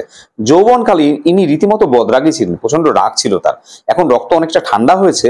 সেকালে হাকিমেরা, অর্থাৎ যারা বিচারক, তাদের বলে হাকিম, তারা একটু অবিচার অত্যাচার যদি করতেনই, অর্থাৎ কোনো রায়ের ক্ষেত্রে, তাহলে মুখুজ্জেমশাই রেগে গিয়ে চেঁচাইয়া অনর্থপাত করতেন, অর্থাৎ এমন কাজ করতেন যেটা মানা যায় না। সমস্ত একটা চাঞ্চল্য তৈরি করতেন আদালতে। একদিন এজলাসে, অর্থাৎ যেখানে বিচার কাজ হয় সেটাকে বলা হয় এজলাস, আদালত বা বিচারালয়। সেখানে কি হয়েছে, একটা ঘটনার কথা এখানে বলা হয়েছে। এক ডেপুটি সহিত ইয়ার বিলক্ষণ বচসা হইয়া যায়। একজন ডেপুটি, অর্থাৎ অধস্তন হাকিম, অর্থাৎ হাকিম বা বিচারকের নিম্ন পদস্থ বা নিচু পোস্টে যিনি আছেন তাকে ডেপুটি বলা হয়েছে, দ্বিতীয় গুরুত্বপূর্ণ ব্যক্তি। তার সঙ্গে এই মুখোপাধ্যায় মহাশয়ের বচসা হয়ে গেছে, ঝগড়া হয়ে গেছে। বিকালে বাড়ি এসে দেখলেন তার মঙ্গলা গাই একটা এরে বাছুর প্রসব করেছেন। তারপর বিকেলবেলা যখন তিনি বাড়ি এলেন কাজ থেকে, তিনি বাড়িতে এসে দেখলেন তার একটা গাই বা গরু, মঙ্গলা গাই যার নাম, সে একটা এরে বাছুর, একটা ষাঁড় জন্ম দিয়েছেন। তখন আদর করে তিনি উক্ত ডেপুটি বাবুর নামে বাছুরটির নামকরণ করলেন। তিনি এতটাই ক্ষুব্ধ ছিলেন যে ওই ডেপুটি বাবু যে নাম, সেই নামেই মঙ্গলা গাইয়ের বাছুরটাকে ডাকা শুরু করলেন। ডেপুটি বাবু আস্তে আস্তে লোক পরম্পরায়, অর্থাৎ লোকে মুখে মুখে আস্তে আস্তে কিন্তু এই কথাটা শুনতে পেয়েছিলেন যে মুখোপাধ্যায় মহাশয় তার গরুর নাম রেখেছেন তার নামে, এবং বলা বাহুল্য নিতান্ত প্রীতিলাভ করেননি, আনন্দিত হননি, প্রচন্ড রেগেও গেছেন। আর একবার এক ডেপুটির সামনে মুখুজ্জে মহাশয় আইনের তর্ক করছিলেন, কিন্তু হাকিম কিছুতেই ইয়ার কথা সায় দিতেছিলেন না। মুখোপাধ্যায় মহাশয়ের কোনো একটা বিষয় নিয়ে এক ডেপুটির সাথে আইনি বিষয়ে তর্ক হচ্ছিল, কিন্তু হাকিম কখনোই মুখোপাধ্যায়ের মহাশয়ের পক্ষ নিচ্ছিলেন না। অবশেষে রাগের মাথায় জয়রাম বলে বসলেন, আমার স্ত্রীর যতটুকু আইন জ্ঞান আছে হুজুরের তাও নেই দেখছি, অর্থাৎ আমার স্ত্রী যেটুকু আইন সম্বন্ধে জানে হুজুর অর্থাৎ হাকিম সেটুকুও জানেন না। এইভাবে তাকে অপমান করেছেন। স্বাভাবিকভাবে সেদিন আদালত অবমাননার জন্য, অর্থাৎ আদালতকে অপমান করেছেন, এই জন্য মোক্তার মহাশয়ের 5 টাকা জরিমানা হয়েছিল। এই আদেশের বিরুদ্ধে, অর্থাৎ এই যে জরিমানা করা হলো তাকে, এর বিরুদ্ধে তিনি হাইকোর্ট পর্যন্ত লড়েছিলেন, অর্থাৎ বিভিন্ন ক্ষেত্রে উচ্চতর আদালত পর্যন্ত তিনি গিয়েছিলেন, এবং এই 5 টাকা জরিমানা রদ করার জন্য কিন্তু 1700 টাকা তিনি ব্যয় করেছেন। অর্থাৎ এই কেস লড়তে তার কিন্তু 1700 টাকা গিয়েছিল, খরচ হয়েছিল 1700 টাকা। সেই সময় দাঁড়িয়ে কিন্তু প্রচুর টাকা, কয়েক লাখ টাকার হয়তো সমতুল হবে। অর্থাৎ তার যে আত্মসম্মান বোধ, তার যে দৃঢ়তা, তার যে মর্যাদাবোধ সেটা যে কোন জায়গায় ছিল, কোন লেভেলে ছিল, সেটা বোঝানোর জন্যই কিন্তু এই দৃষ্টান্তটা বা এই ঘটনাটাকে তুলে ধরা হয়েছে। জয়রাম মুক্তারের চরিত্রের নানা দিক। মুখোপাধ্যায় যেমন অনেক টাকা উপার্জন করতেন, প্রচুর টাকা আয় করতেন, তেমনি তার ব্যয়ও যথেষ্ট ছিল। প্রচুর টাকা তিনি খরচ করতেন। তিনি অকাতরে অন্নদান করতেন। যে সমস্ত মানুষ ঠিক করে খেতে পায় না, সেই ক্ষেত্রে তাদের খাওয়ার ব্যবস্থা করতেন। যারা অত্যাচারিত, উৎপীড়িত, যারা কষ্ট পাচ্ছে সমাজে, যে সমস্ত গরিব মানুষ টাকা পয়সার অভাবে মোকদ্দমা বা মামলা লড়তে পারছে না, তিনি অনেক সময় বিনা ফিজে, কোনো পয়সা না নিয়ে, এমনকি নিজে অর্থ ব্যয় করে, নিজে টাকা পয়সা খরচা করে সেই সমস্ত মামলাগুলো চালিয়েছিলেন। প্রতি রবিবার অপরাহ্নকালে পাড়ার যুবক বৃদ্ধগণ মুক্তার মহাশয়ের বৈঠকখানায় সমবেত হইয়া তাস পাশা খেলে থাকেন। প্রতি রবিবার বিকেল বেলায় পাড়ার যারা যুবক এবং বয়স্ক মানুষরা মুক্তার মহাশয়ের এই বৈঠকখানায় বসে তাস খেলতেন, এবং পাশা বলে আরেকটি খেলা আছে, সেই পাশাও খেলতেন। তোমরা মহাভারতে পাশা খেলার প্রসঙ্গ তোমরা শুনে থাকবে। পাশা খেলার দ্বারাই কিন্তু হারিয়ে দিয়ে কৌরব পক্ষ পাণ্ডব পক্ষকে হারিয়ে দিয়ে বনবাসে পাঠিয়েছিল, সে সমস্ত দৃষ্টান্ত কিন্তু সেখানে তুলে ধরা আছে, বা বিভিন্ন ধরনের গল্পে কিন্তু আছে। তো সেই পাশা খেলার কথা এখানে বলা হয়েছে। অদ্য সেইরূপ অনেকে আগমন করেছেন, অনেক মানুষ এসেছেন তাস পাশা খেলতে। পূর্বোক্ত ডাক্তারবাবু, সেই ডাক্তার এবং উকিলবাবু গল্পের প্রথমেই যাদের কথা বলা আছে, তারাও এসেছে। হাতিকে বাঁধার জন্য বাগানে খানিকটা স্থান পরিষ্কৃত করা হয়েছে। হাতি বাঁধা হবে, কারণ হাতি আনার জন্য চিঠি পাঠানো হয়েছে জমিদার বাড়িতে। হাতি রাত্রে খাইবে বলিয়া বড় বড় পাতা শুদ্ধ কিছু কলা গাছ এবং অন্যান্য কিছু গাছের ডাল কেটে রাখা হয়েছে। মুক্তার মহাশয় সেই সমস্ত কিছু তদারক করছেন, দেখছেন। মাঝে মাঝে বৈঠকখানায় এসে কোনো ব্রাহ্মণের হাত থেকে হুকো নিয়ে দাঁড়িয়ে দাঁড়িয়ে দু চার টান দিয়ে হুকোতে আবার বের হয়ে যাচ্ছেন, বাহির হইয়া যাইতেছেন। সন্ধ্যার কিছু পূর্বে জয়রাম বৈঠকখানায় বসিয়া পাশা খেলা দেখিতেছিলেন। এমন সময় সেই পত্রবাহক, অর্থাৎ যে ভৃত্যকে দিয়ে চিঠিটা দেওয়া হয়েছে, সেই চিঠি নিয়ে সে ভৃত্য এসে বললেন, হাতি পাওয়া গেল না। কুঞ্জবাবু নিরাশ হইয়া বলিয়া উঠিলেন, পাওয়া গেল না? নগেন্দ্রবাবু বললেন, তাই তো, সব মাটি। তাহলে এই যে এত পরিকল্পনা করা হয়েছে বা এত আয়োজন করা হয়েছে, সব তো ব্যর্থ হলো। মুক্তার মহাশয় বললেন, কেন রে, হাতি পাওয়া গেল না কেন? চিঠি জবাব এনেছিস? ভৃত্য বলল, আগে না, দেওয়ানজিকে গিয়ে চিঠি দিলাম। অর্থাৎ যেই বাড়িতে গিয়েছিলেন, যে জমিদার বাড়িতে, সেখানকার যে দেওয়ানজি, অর্থাৎ যিনি প্রধান কর্মচারী আর কি, টাকা পয়সা সমস্ত হিসেব টিসেব রাখেন, খাজনা আদায়ের দায়িত্ব যার, তাকে গিয়ে চিঠিটা দিয়েছিলাম। তিনি চিঠি নিয়ে মহারাজের কাছে গেলেন। খানিক বাদে ফিরে এসে বললেন, বিয়ের নিমন্ত্রণ হয়েছে, তার জন্য হাতি কেন? গরুর গাড়িতে আসতে বলো। অর্থাৎ বিয়ের নিমন্ত্রণ হয়েছে, তার জন্য হাতি দিতে হবে? গরুর গাড়িতে আসতে বলো। অর্থাৎ কতটা অপমানজনক এই কথাটা। যেই তার আগে মুখোপাধ্যায় মহাশয় কত বড় বড় কথা বলেছিলেন, সেই অর্থে বলা যেতে পারে, হয়তো প্রত্যেকে সেটাই ভাববে, বড় গলায় বলেছিলেন যে আমি যখনই চিঠি লিখি তখনই হাতি তারা দিয়ে দেয়, এতদিনে তারা মক্কেল, সমস্ত কিছুগুলোই যেন ভুল প্রমাণিত হয়, অন্যদের কাছে তার সম্মানহানি হয়। কতটা সম্মান তার হানি হয়। এবং দ্বিতীয় কথা হলো, তার মধ্যে মান সম্মান বোধ আরো বেশি প্রবল। স্বাভাবিকভাবে মুখোপাধ্যায় মহাশয়ের প্রতিক্রিয়া কি হবে গল্পের পরের অংশে, সেটাও আমরা দেখতে পাবো। এই কথা শুনিবা মাত্র জয়রাম ক্ষোভে, লজ্জায়, রোষে যেন একেবারে ক্ষিপ্তপ্রায় হয়ে ওঠেন, যেন প্রচন্ড তিনি রেগে গেলেন। তার একদিকে প্রচন্ড রাগ হচ্ছে, লজ্জা হচ্ছে, সমস্ত বিষয় তার মধ্যে, তার মনের মধ্যে ভিড় করেছে। তার হাত পা ঠকঠক করে কাঁপতে লাগলো, দুই চক্ষু দিয়ে রক্ত ফাটিয়া পড়তে লাগলো, চোখ লাল হয়ে উঠলো, মুখমণ্ডলের শিরা উপশিরাগুলি সেগুলো স্ফীত হয়ে উঠলো। কম্পিত কণ্ঠে ঘাড় বাঁকাইয়া বারবার বলতে লাগলেন, হাতি দিলে না, হাতি দিলে না। সমবেত ভদ্রলোক যারা ছিলেন সেখানে, যারা উপস্থিত ছিলেন, খেলছিলেন, তারা খেলা বন্ধ করলেন, ক্রীড়া বন্ধ করে হাত গুটিয়ে বসলেন। কারণ এরকম পরিস্থিতি তো তারা দেখেননি, এখন কি হতে চলেছে তারা বুঝে উঠতে পারলেন না। কেউ কেউ বললেন, তার আর কি করবেন মুখুজ্জমশাই, পরের জিনিস, জোর তো নেই, একখানা ভালো দেখে গরুর গাড়ি ভাড়া করে নিয়ে রাত্রি 10টা-11টার সময় বেরিয়ে পড়ুন, ঠিক সময় পৌঁছে যাবেন। ওই ইমামউদ্দিন শেখ বলে কোনো একজনের কথা বললো যে একজোড়া নতুন বলদ কিনেছে, সেই গরুগুলো খুব দ্রুত যায়, তাড়াতাড়ি পৌঁছতে পারবেন। জয়রাম বক্তার দিকে দৃষ্টিপাত না করে বললেন, কে বলছে? জয়রাম তার দিকে কোনো ভ্রুক্ষেপই করলেন না। তিনি বললেন, না, গরুর গাড়িতে চড়ে আমি যাব না, যদি হাতি চড়ে যেতে পারি তবেই যাব, নইলে বিবাহে আমার যাওয়াই হবে না। অর্থাৎ আমি হাতি চড়েই যাব, নয়তো যাব না। তৃতীয় পরিচ্ছেদ।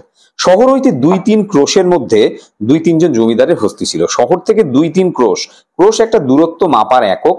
ক্রোশ বলতে 1 ক্রোশ মানে মনে করতে পারো প্রায় 3 কিলোমিটারের 3 কিলোমিটারের সমান। 1 ক্রোশ মানে প্রায় 3 কিলোমিটার। তার মানে এখানে বলা হচ্ছে শহর থেকে 3 ক্রোশ মানে প্রায় 9 কিলোমিটার। তার মধ্যে 2-3 জনের হাতি ছিল। সেই রাত্রেই জয়রাম তত্তৎ স্থানে লোক পাঠাইয়া দিলেন, অর্থাৎ সেই সমস্ত জায়গাতে তিনি কিন্তু লোক পাঠিয়ে দিলেন যে যদি কোথাও হাতি পাওয়া যায়, যদি কেউ হস্তি বিক্রয় করে তবে তিনি কিনবেন।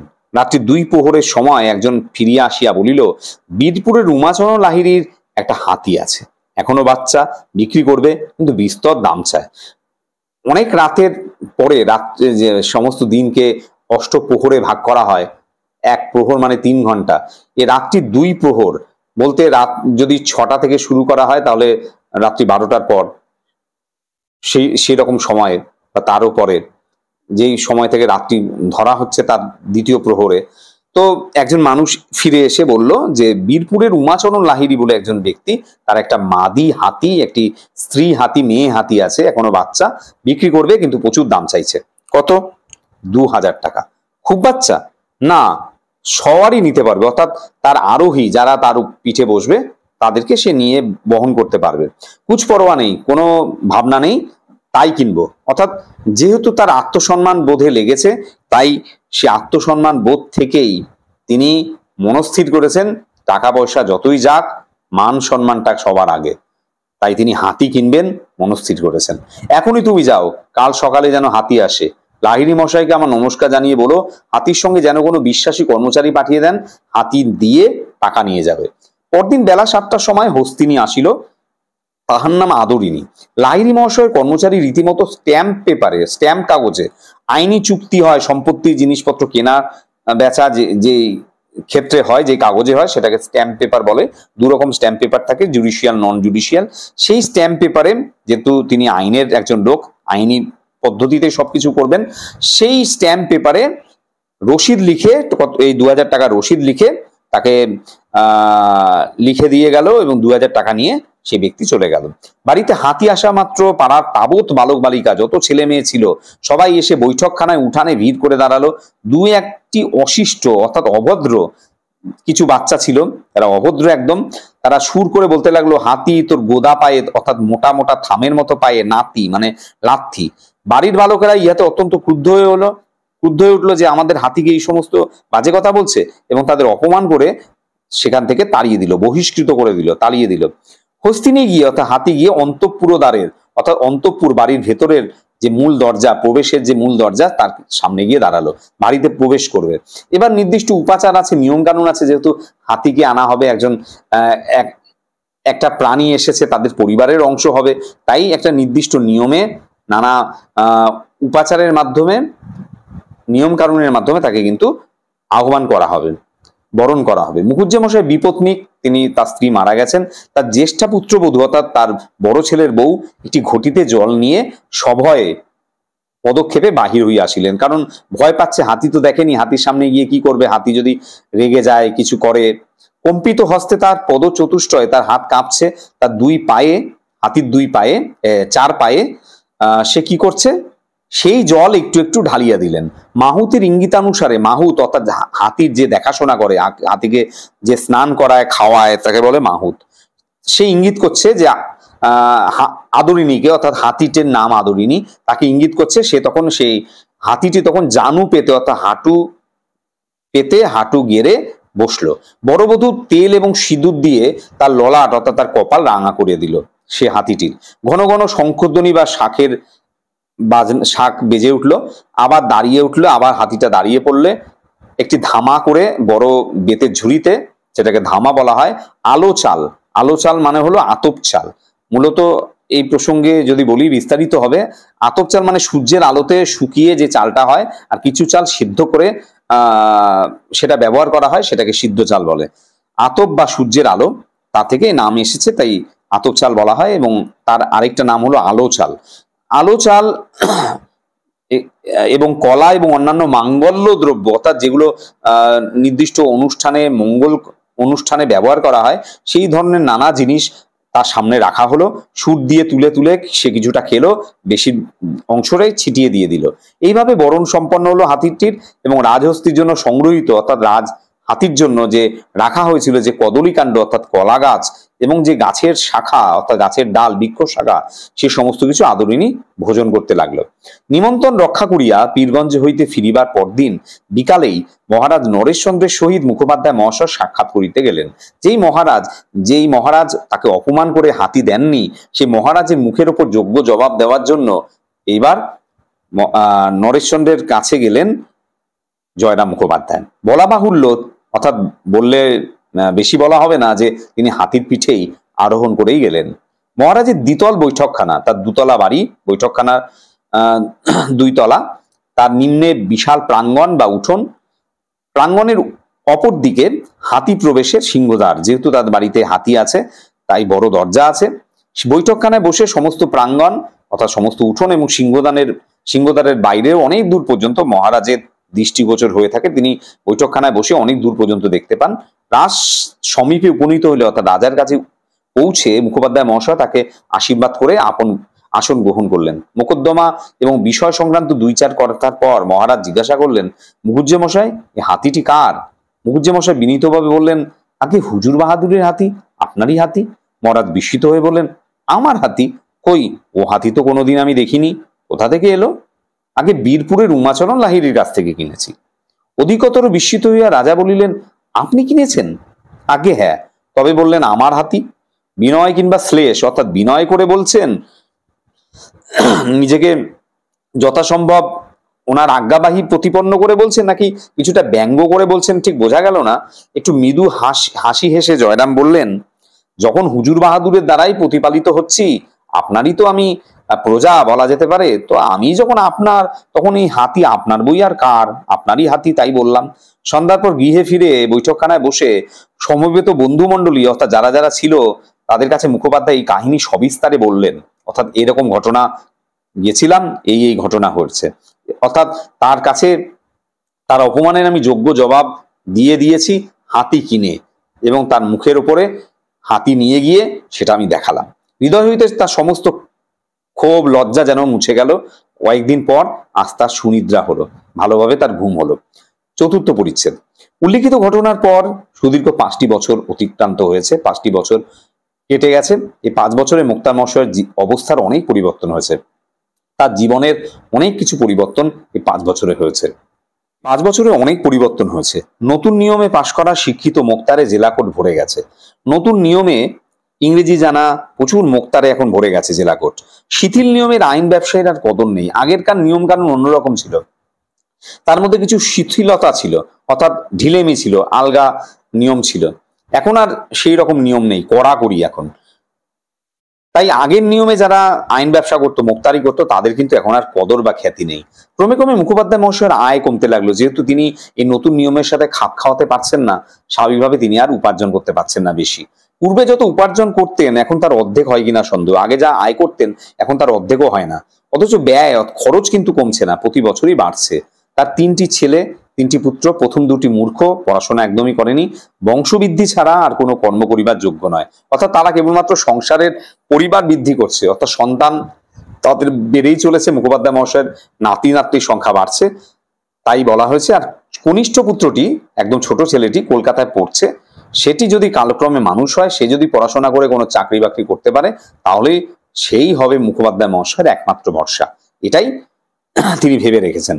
ব্যবসায়ের প্রতি মুখোপাধ্যায়ের আর সে অনুরাগ নেই, অর্থাৎ এই আইন ব্যবসা যার কথা বলা হয়েছে তার প্রতি তার কিন্তু আর অনুরাগ বা ভালো লাগা একদম নেই। কারণ অনেক বছর হলো বড় বিরক্ত হয়ে উঠেছেন, কারণ নতুন নতুন মানুষরা এসেছে, নতুন ভাবে সমস্ত আইনের কাজকর্ম হচ্ছে, তিনি তার সাথে খাপ খাওয়াতে পারছেন না।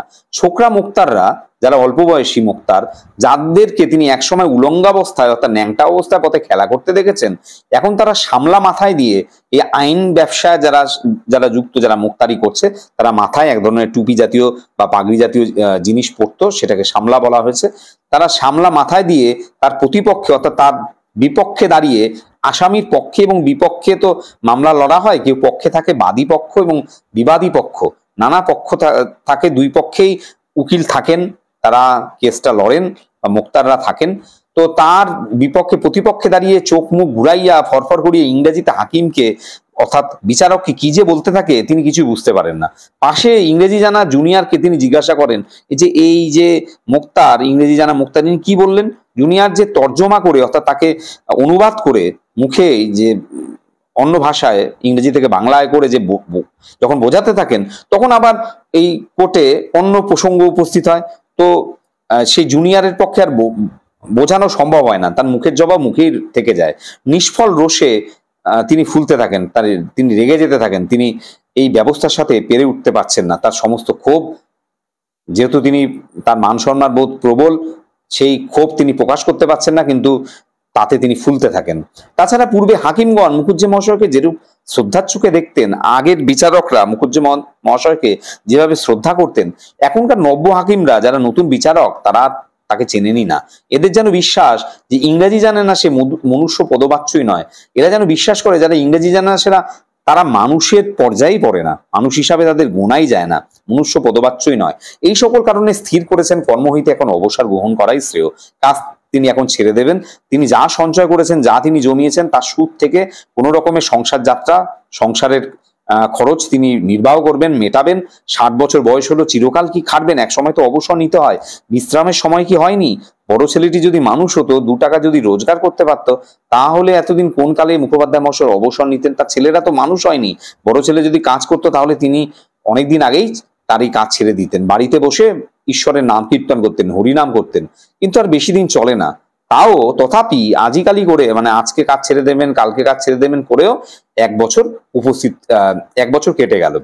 এই সময় দায়রায় একটি খুনি মোকদ্দমা উপস্থিত হলে, এই সময় দায়রা আদালতে, উচ্চ ফৌজদারি আদালত, অর্থাৎ যেখানে মারপিট, খুন এই ধরনের বিচার হয় সেটাকে বলে ফৌজদারি আদালত, আর যেখানে জমি জায়গা সংক্রান্ত বিচার হয় সেটাকে বলে দেওয়ানি আদালত। এই ফৌজদারি আদালত, উচ্চ ফৌজদারি আদালত, সেটাকে বলে দায়রা আদালত। সেখানে একটা মোকদ্দমা এসছে, একটা খুনের মোকদ্দমা।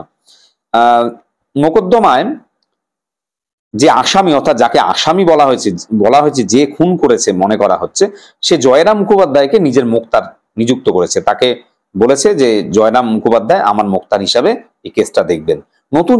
নতুন ইংরেজ জজ এসেছেন, সেই সময় ইংরেজ আমল। তারই এজলাসে, অর্থাৎ তার বিচারালয়ে এই কেসটা উঠবে। 3 দিন যাবৎ এই কেসটা চললো। অবশেষে মোক্তার মহাশয় উঠে জজ সাহেব বাহাদুর ও SSR মহোদয়গণ, অর্থাৎ জজ সাহেব তো থাকেনি, সেই সময় ছিল, সেই সময়কার ব্যবস্থা সম্বন্ধে বলছি, এবং কিছু SSR বিচার ব্যবস্থায় যারা মূল্যায়ন করতেন, জজ সাহেবের বাইরেও কিছু মতামত দিতেন। তারা বিভিন্ন তথ্য ঘেটে জজ সাহেবকে বলতেন যে কেসটা এরকম হতে পারে, বা এই তথ্যগুলো আমরা দিলাম, সামনে রাখলাম। তারাও কিন্তু এই কেসটার ফয়সালার ক্ষেত্রে এদেরও কিন্তু একটা ভূমিকা থাকে, এই SSRদের। এই SSR এবং জজ সাহেবকে উদ্দেশ্য করে বলা শুরু করলেন মোক্তার জয়রাম মুখোপাধ্যায়। বক্তৃতার শেষে তিনি SSRগণ আর SSRরা মুখোপাধ্যায়ের মক্কেলকে নির্দোষ সাব্যস্ত করলেন, যে এই যে মক্কেল যিনি আসামি হিসাবে রয়েছেন তিনি কোনো দোষ করেননি, তিনি নির্দোষ। জজ সাহেবও SSRরা যা বলেছে সেই মতটা স্বীকার করে নিয়ে আসামিকে অব্যাহতি দিলেন, অর্থাৎ আসামিকে মুক্তি দিলেন। জজ সাহেবকে সেলাম করে মোক্তার মহাশয় নিজের কাগজপত্র বাঁধছেন, অর্থাৎ যে সমস্ত কাগজপত্র তিনি এই কেসটার ক্ষেত্রে বার করেছিলেন। এমন সময় জজ সাহেব পেশকারকে জিজ্ঞাসা করলেন। পেশকার কাকে বলে? যারা যে সমস্ত কর্মচারীরা যারা বিচারকের সামনে কাগজপত্র উপস্থিত করে, অর্থাৎ পেশ করে, তাদেরকে পেশকার বলা হয়। তা পেশকারকে জিজ্ঞেস করছেন যে উকিলটির নাম কি? পেশকার বলল, উহার নাম জয়রাম মুখার্জি, উনি উকিল নহেন, মোক্তার, ইনি উকিল নন। প্রসন্ন হাস্যের সহিত জজ সাহেব জয়রামের প্রতি চেয়ে বললেন, আপনি মোক্তার? আপনি মোক্তার? জয়রাম বললেন, হ্যাঁ হুজুর, আমি আপনার তাবেদার, আমি আপনার আজ্ঞাবাহী। জজ সাহেব পূর্ববৎ বললেন, আপনি মোক্তার? আমি মনে করেছিলাম আপনি উকিল। যে রূপ দক্ষতার সহিত আপনি মোকদ্দমা চালিয়েছেন, আমি ভাবিয়াছিলাম আপনি এখানকার একজন ভালো উকিল। আপনি যেইভাবে দক্ষতার সঙ্গে এই কেসটা সাজালেন বা কেসটা আপনি চালালেন, তাতে আমি ভেবেছিলাম যে আপনি এখানকার একজন ভালো উকিল। এটাই আমি কিন্তু অনুভব করেছিলাম। এই কথাগুলি শুনিয়া মুখোপাধ্যায় সে ডাগর চক্ষু দুইটি জলে পূর্ণ হইয়া গেল। এই কথাগুলো শুনে আবেগে মুখোপাধ্যায় মহাশয়ের চোখ দুটি, ডাগর চোখ অর্থাৎ বড় বড় চোখ দুটি জলে পূর্ণ হয়ে গেল। কেন আবেগ? কারণ দীর্ঘদিন পর্যন্ত এই ধরনের প্রশংসা বাক্য কারোর মুখে তিনি শুনতে পাননি, আজকে তিনি শুনতে পেলেন, এবং এরকম একজন জজের কাছ থেকে। হাত দুটি জোর করে তিনি কম্পিত কণ্ঠে বললেন, না হুজুর, আমি উকিল নহি, আমি একজন মোক্তার, আমি সাধারণ একজন মোক্তার মাত্র, তাও সেকালে শিথিল নিয়মের একজন মূর্খ মোক্তার। সেই সময়কার যখন নিয়ম কানুনের অত তোয়াক্কা করতো না কেউ, সেই সময়কার একজন মূর্খ মোক্তার। ইংরেজি জানি না হুজুর। এই যে ইংরেজি জানে না, যার জন্য তার ভেতরে ভেতরে একটা হীনমন্যতা, সেই বোধটা তার কথার মধ্যেও ফুটে উঠল। আপনি আজ আমার যে প্রশংসা করেছেন, আমি জীবনের শেষ দিন পর্যন্ত সেটা ভুলতে পারবো না। এই বুড়া ব্রাহ্মণ, আমি একজন বয়স হয়েছে, আমি ব্রাহ্মণ ব্যক্তি, আমি আপনাকে আশীর্বাদ করছি, হুজুর হাইকোর্টের জজ হন।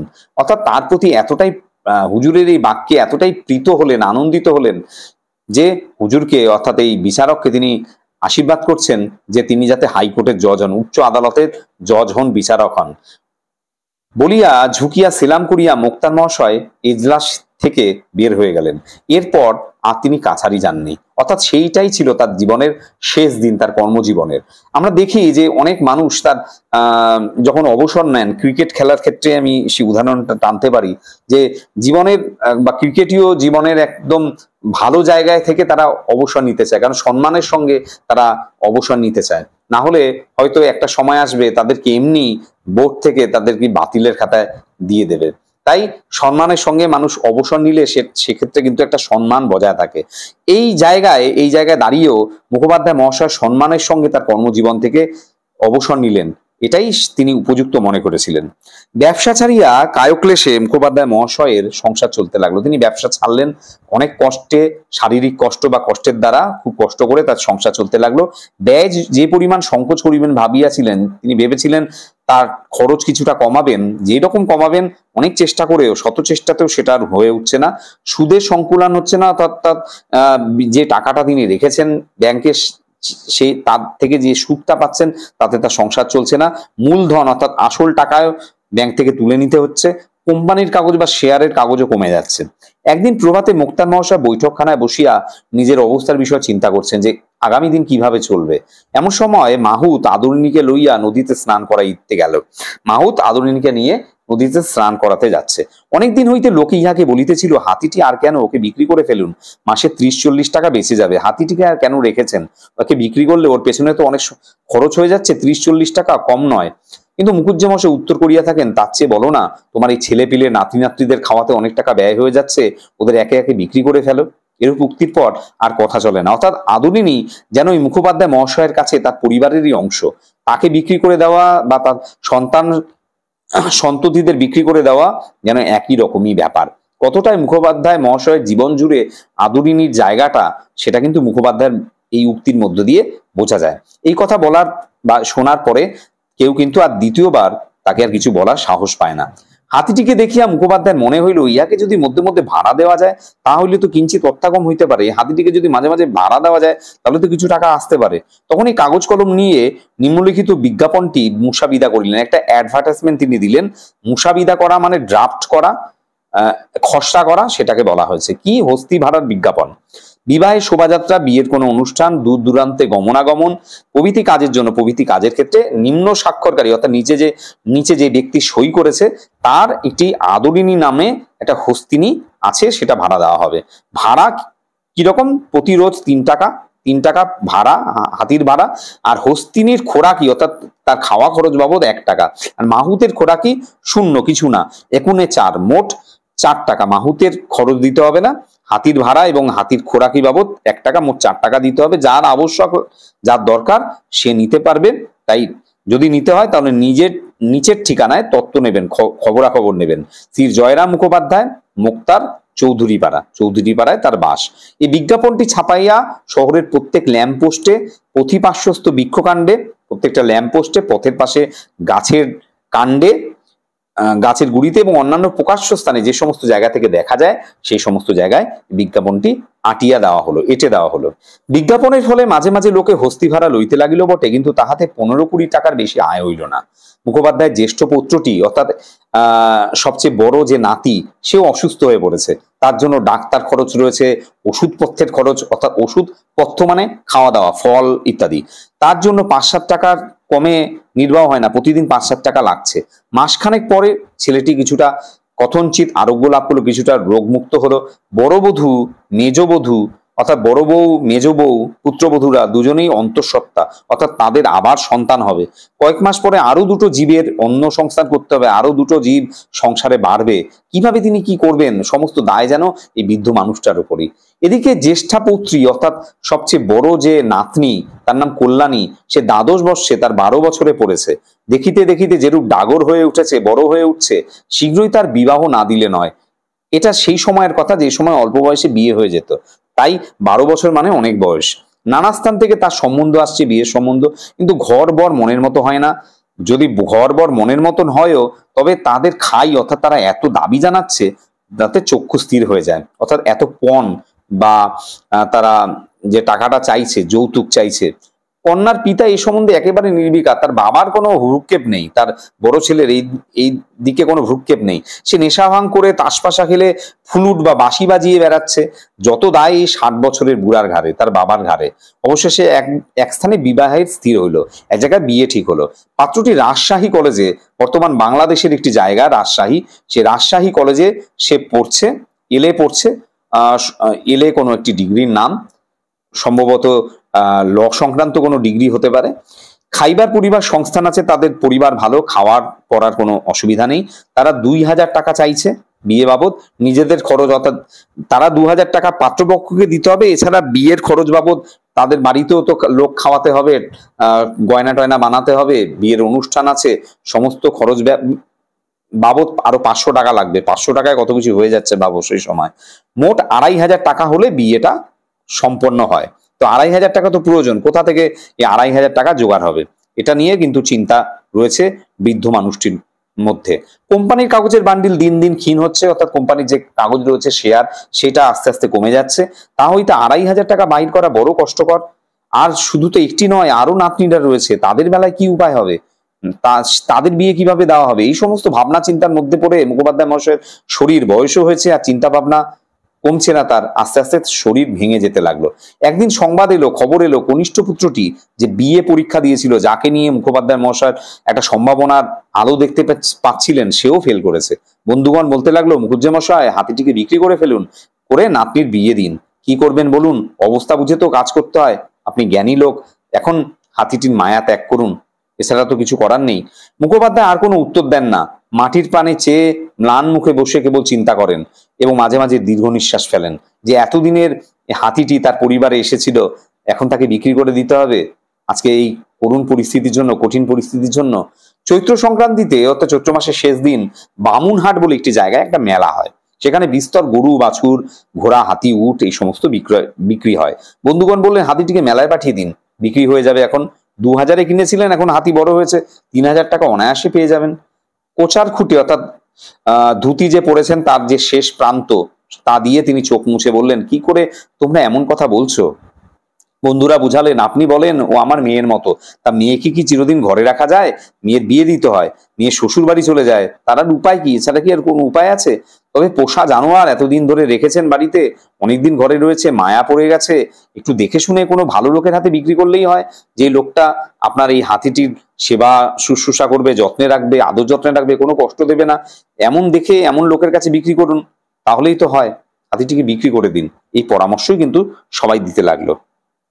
ভাবিয়া চিন্তায় জয়রাম বলিলেন, তোমরা সবাই যখন বলছো তখন তাই হোক, দাও, মেলায় পাঠিয়ে দাও, একজন ভালো খদ্দের ঠিক করো, তাতে যদি 200-500 টাকা কমও হয় তাও স্বীকার, হাতিটা যাতে ভালো থাকে, টাকা কম দিক।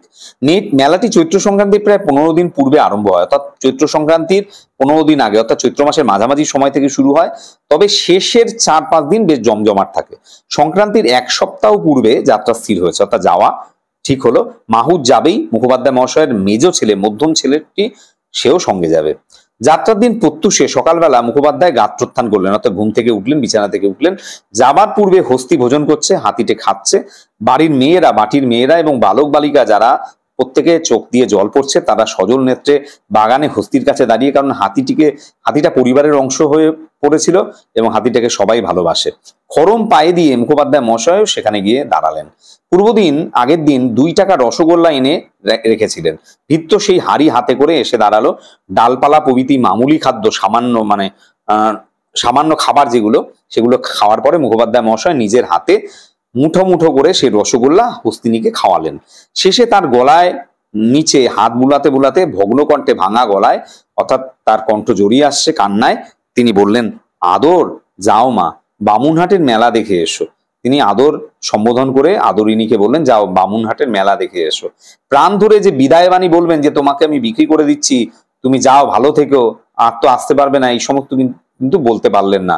তার উদ্বেল দুঃখে, অর্থাৎ তার কষ্টে, দুঃখ যেন উদ্বেল হয়ে পড়ছেন, উচ্ছ্বসিত হচ্ছেন কষ্টে, এই ছলনাটুকু তিনি তাই আশ্রয় নিলেন। এই ছলনাটুকু তার নিতে হলো, না হলে তিনি বলতে পারতেন না। কল্যাণীর বিবাহের সমস্ত কথাবার্তা পাকা হয়ে গেছে, হাতিটি বিক্রির জন্য গেছে। 10ই জ্যৈষ্ঠ, জ্যৈষ্ঠ মাসের 10 তারিখ, শুভ কাজের দিন স্থির হয়েছে, বিয়ের দিন। বৈশাখ পড়লেই উভয় পক্ষের আশীর্বাদ হবে, দুই পক্ষের আশীর্বাদ, ছেলে আশীর্বাদ, মেয়ে আশীর্বাদ হবে। হস্তি বিক্রয়ের টাকাটা আসলেই গয়না গড়াইতে দেওয়া হবে, গয়না বানাতে দেওয়া হবে। কিন্তু পয়লা বৈশাখ সন্ধ্যাবেলা মশমশ করিয়া আদরিনী ঘরে ফিরিয়া আসিল। কিন্তু পয়লা বৈশাখ আদরিনী বাড়ি চলে এলো, বিক্রি হয়নি, উপযুক্ত মূল্য দেবার খরিদ্দার জোটেনি, যে টাকা পয়সা দিয়ে কিনবে সেরকম খরিদ্দারই পাওয়া যায়নি। আদরিনীকে ফিরিতে দেখিয়া বাড়িতে আনন্দ কোলাহল পড়ে গেল। আদরিনী ফিরে এসেছে, এটা একটা বড় খবর। সমস্ত বাড়ির লোকেরা আনন্দিত হয়ে পড়লো। বিক্রি হয়নি, এই যে তারপরে মেয়েটার বিয়ে কিভাবে হবে, এই নিয়ে যেন কারো কোনো খেদের চিহ্ন বা কষ্টের চিহ্ন বোঝাই গেল না। যেন হারাধন, যে সম্পদ হারিয়ে গেছিল, সে ফিরে এসেছে, এই নিয়েই সবাই চিন্তিত, সবাই তা নিয়েই পড়ে রয়েছে। সকলের আচরণে সেটাই মনে হতে লাগলো। বাড়ির লোক বলতে লাগলো, আহা আদর রোগা হয়েছে, বোধহয় এই কদিন সেখানে ভালো করে খেতে পায়নি, ওকে দিন কতক এখন বেশ করে খাওয়াতে হবে। আনন্দের প্রথম উচ্ছ্বাস যখন অপনীত হলো, যখন কেটে গেল, পরদিন প্রতিবেশী বন্ধুরা আবার বৈঠকখানায় সমবেত হইলেন। কত বড় মেলায় এমন ভালো হাতির খরিদ্দার কেন জুটলো না? এত বড় মেলায় হাতি, এত ভালো হাতি, তার খরিদ্দার কেন পাওয়া গেল না, তা নিয়ে আলোচনা করতে লাগলো সবাই। একজন বলল, ওই যে আবার মুখুজ্জেমশাই বললেন, আদর যাও মা মেলা দেখে এসো। এই যে আদর যাও মা মেলা দেখে এসো, এই জন্য বিক্রি হলো না। এই কথাটা মুখুজ্জেমশাই বললেন, উনি তো আর আজকালকার মুরগিখোর ব্রাহ্মণ নন। তিনি এখনকার ব্রাহ্মণরা নিরামিষাশী নন, মুরগিও খায়, কিন্তু উনি নিরামিষাশী ব্রাহ্মণ, তার বা আমিষও হয়তো খান, কিন্তু মুরগি খান না। ওর মুখ দিয়ে ব্রহ্মবাক্য বেরিয়েছে, ব্রহ্মবাক্য মানে ঈশ্বরের বাক্য যেন বেরিয়েছে, তিনি ব্রহ্মবাক্য বেরিয়েছে, তাই সেই কথার কিন্তু নরঞ্চরণ হয় না। তিনি বলেছেন মেলা দেখে ফিরে এসো, তাই সে মেলা দেখে ফিরে এসেছে, সেই কথা নিষ্ফল হয়নি। কথায় বলে ব্রহ্মবাক্য বেদ বাক্য, বেদের তুল্য সেই বাক্য। বামুনহাটের মেলা ভাঙিয়া সেখানে হইতে আরো 10 ক্রোশ উত্তরে রসুলগঞ্জ বলে আরেকটি জায়গায়, সেখানেও 7 দিন ধরে আরেকটি মেলা হয়। সেই সমস্ত যে সমস্ত গরু মহিষ বামুনহাটে বিক্রি হয় না, সেই সমস্ত রসুলগঞ্জে গিয়ে ওঠে বা জমে, সেখানে আদরিনীকে পাঠানোর পরামর্শ দেওয়া হলো সেই আলোচনা বা সে বৈঠকখানা থেকে। আজ আবার আদরিনী মেলায় যাইবে। আজ আর বৃদ্ধ তার কাছে গিয়া বিদায় সম্ভাষণ করতে পারলেন না। রীতিমতো খাওয়া দাওয়ার পর আদরিনী বের হয়ে গেল। কল্যাণী এসে বলল, দাদামশাই, আদর যাবার সময় কাঁদছিল। মুখোপাধ্যায় শুইয়াছিলেন, উঠিয়া বসিলেন, বলিলেন, কি বললি, কাঁদছিল? হ্যাঁ দাদামশাই, যাবার সময় তার চোখ দিয়ে টপ টপ করে জল পড়তে লাগলো। বৃদ্ধ আবার ভূমিতে পড়িয়া দীর্ঘ নিঃশ্বাসের সহিত বলিতে লাগলেন, জানতে পেরেছে ওরা অন্তর্যামী কিনা, ওরা অন্তর্যামী, অর্থাৎ যিনি মনের কথা বুঝতে পারেন, যিনি বা যে ভবিষ্যৎ দেখতে পারেন, সে বুঝতে পেরেছে সে আর এই বাড়িতে ফিরে আসবে না, তা সে জানতে পেরেছে, এই জন্য সে কাঁদছে, সে বুঝতে পেরেই কাঁদছে। অর্থাৎ সেই হাতিটির সঙ্গে মুখোপাধ্যায় মহাশয়ের যে সম্পর্ক, এই কথার মধ্য দিয়ে সেটা কিন্তু প্রকাশ পাচ্ছে, কতটাই অন্তরের সম্পর্ক তিনি জড়িয়ে পড়েছিলেন হাতিটির সঙ্গে। সে হয়তো অবলা, সে বলতে পারে না, কিন্তু সেই পরিবারেরই অংশ। মুখোপাধ্যায় মহাশয়ের সে যেন তারই পরিবারের অংশ, তারই প্রিয়জন। নাতনি চলিয়া গেলে বৃদ্ধ শাস্ত্রু নয়নে চোখের জলে আপন মনে বলতে লাগলেন, যাবার সময় আমি তোর সঙ্গে দেখাও করলাম না, সে কি তোকে অনাদর করে? তোকে আদর করি না তা তো নয়, না মা তা নয়, তুই অন্তর্যামী, তুই তো আমার মনের কথা বুঝতে পারিসনি। তুই কি আমার মনের কথা বুঝতে পারিসনি? ফুকির বিয়েটা হয়ে যাক, তারপর তুই যার ঘরে যাবি, তাদের বাড়ি গিয়ে আমি তোকে দেখে আসবো, তোর জন্য সন্দেশ নিয়ে যাব, রসগোল্লা নিয়ে যাব, যতদিন বেঁচে থাকবো তোকে কি ভুলতে পারবো? মাঝে মাঝে গিয়ে তোকে দেখে আসবো, তুই মনে কোনো অভিমান করিস না। অর্থাৎ তুই কোনো অভিমান করিস না, তুই তো সবই জানিস আমি কোন পরিস্থিতিতে পড়ে তোকে বিক্রি করতে বাধ্য হচ্ছি, কিন্তু তুই যেখানে তোর বিক্রি হোস সেখানে আমি কিন্তু দেখে আসবো তোকে। 7ম পরিচ্ছেদ। পরদিন বিকালে একটি চাষি লোক একখানি পত্র আনিয়া মুখোপাধ্যায় মহাশয়ের হাতে দিল। পত্র পাঠ করিয়া ব্রাহ্মণের মাথায় যেন বজ্রাঘাত হইল। মধ্যমপত্র লিখিয়াছে, বাটি হইতে 7 ক্রোশ দূরে আসিয়া কল্ল বিকালে আদরিণী অত্যন্ত পীড়িত হইয়া গেছে। বাড়ি থেকে 7 ক্রোশ দূরে গিয়ে, অর্থাৎ প্রায় 1 ক্রোশ মানে 3 কিলোমিটারের মতো বলেছি আমি, 3 7 21 কিলোমিটারের মতো সে গেছে এবং তারপরে অসুস্থ হয়ে পড়েছে। এতটা হাঁটার পর সে আর পথ চলতে পারে না। রাস্তার পাশে একটা আম বাগানে শুয়ে পড়েছে সে হাতিটি। তার পেটে বোধহয় কোনো রকম বেদনা বা কষ্ট হচ্ছে। সুর উঠিয়ে মাঝে মাঝে কাতর স্বরে আর্তনাদ করে উঠছে। মাহুত, অর্থাৎ যে মাহুত রয়েছে, সে যথাবিদ্যা, অর্থাৎ তার যা বিদ্যা আছে তা দিয়ে সে সমস্ত রাত্রি চিকিৎসা করেছে, কিন্তু কোনো ফল হয়নি। বোধহয় আদরিণী আর বাঁচবে না। যদি মরিয়া যায় তবে তাহার, অর্থাৎ মরে গেলে এই হাতিটিকে নিয়ে কি করা যায়, তাহার শবদেহ প্রথিত করিবার, অর্থাৎ এই মৃতদেহ, এত বড় দেহ পুঁতে দেওয়ার, পথিত করা মানে মাটিতে পোতার জন্য কাছেই একটা জমি নিতে হবে, বন্দোবস্ত করতে হবে। সুতরাং কর্তা মহাশয়ের অবিলম্বে আসা দরকার, অর্থাৎ কর্তা মহাশয় অর্থাৎ জয়রাম মুখোপাধ্যায়কে আসতে হবে। বাড়ির মধ্যে গিয়া উঠানে পাগলের মতো পায়চারি করতে করতে বৃদ্ধ বলতে লাগলেন, আমার গাড়ির বন্দোবস্ত করে দাও, আমি এখনই বেরোবো। আদরের অসুখ, যন্ত্রণায় সে ছটফট করছে, আমাকে না দেখতে পেলে সে সুস্থ হবে না, আমি আর দেরি করতে পারবো না। তখনই ঘোড়ার গাড়ির বন্দোবস্ত করতে লোক ছুটলো। বধূরা অনেক কষ্টে বৃদ্ধকে একটু মাত্র দুগ্ধ মাত্র পান করাইতে সমর্থ হইলেন। তিনি কিছুই খাবেন না। রাত্রি 10টার সময় গাড়ি ছাড়লো। জ্যেষ্ঠ পুত্র বড় ছেলেও সঙ্গে গেলেন। পত্রবাহক, অর্থাৎ যে চিঠিটা নিয়ে যে এসেছিল সেই চাষি লোকটি কোচ বাক্সে, অর্থাৎ যেই ঘোড়ার গাড়িটা যে চালাচ্ছে তার যেখানে বসার জায়গা, সেখানে তার পাশে বসে সেই চাষিটি গেল। পরদিন প্রভাতে গন্তব্যস্থলে পৌঁছিয়া বৃদ্ধ দেখিলেন সমস্ত শেষ হইয়া গিয়াছে। আদরিণী সেই নব জলধর বর্ণ, অর্থাৎ নতুন মেঘের যে বর্ণ, নতুন যে বৃষ্টি হয় যে মেঘে, তার মতো সে দেহখানি আমবনের ভেতর পড়ে রয়েছে। তা আজ নিশ্চল, তা কোনো চলছে না, নিষ্পন্দ, কোনো সারা শব্দ নেই। বৃদ্ধ ছুটে গিয়ে হস্তিনী শবদেহের নিকট লুটাইয়া পড়লেন। সেই হাতির যে মৃতদেহ তার সামনে গিয়ে লুটিয়ে পড়লেন। তার মুখের নিকট মুখ রাখিয়া কাঁদিতে কাঁদিতে বারংবার বলতে লাগলেন, অভিমান করে চলে গেলি মা, অর্থাৎ আমি তোর সাথে দেখা করিনি, তোকে আমি বিক্রি করে দিচ্ছি, এই জন্য কি অভিমান করে চলে গেলি? তোকে বিক্রি করতে পাঠিয়েছিলাম বলে তুই অভিমান করে চলে গেলি? অর্থাৎ আন্তঃসম্পর্কে, একটা প্রাণীর সঙ্গে একটি মানুষের আন্তঃসম্পর্ক কোন জায়গায় পৌঁছয়, সেটাই কিন্তু এই গল্পের দেখানো হয়েছে। এরপর 2টি মাস মাত্র মুখোপাধ্যায় মহাশয় জীবিত ছিলেন। অর্থাৎ এই যে বিপর্যয়, এই যে হাতিটির মৃত্যু, এটা তিনি আর কাটিয়ে উঠতে পারেননি। তারপরে আর 2 মাস তিনি বেঁচে ছিলেন। তারপর মুখোপাধ্যায় মহাশয় মারা গেছিলেন। এই ছিল গল্পের আলোচনা, দীর্ঘ আলোচনা। ভালো লাগলে অবশ্যই ভিডিওতে লাইক করে দিও, বন্ধুদের মধ্যে শেয়ার করে দিও, আর কমেন্টে লিখে জানিও কি ধরনের ভিডিও তোমরা দেখতে চাইছো। শেষ পর্যন্ত ভিডিওটা দেখার জন্য অসংখ্য ধন্যবাদ।